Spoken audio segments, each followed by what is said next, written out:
আমাকে প্লেনে উঠতে হবে। এই নিন টাকা, একটা টিকিট দিন।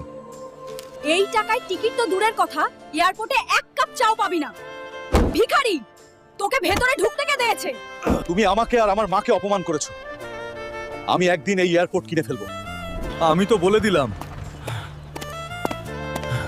কিন্তু টাকা আসবে কোথা থেকে রে? কি 100 কোটি টাকা? লেও পাহলওয়ানকে হারাতে পারলে আমি লড়বো।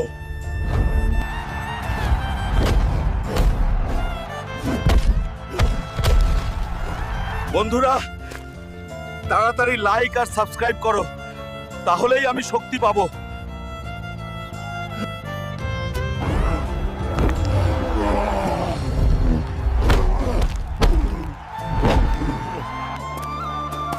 হালকু জিতে নিল 100 কোটি টাকা। তোমরাই তো আমাকে নিয়ে মজা করেছিলে।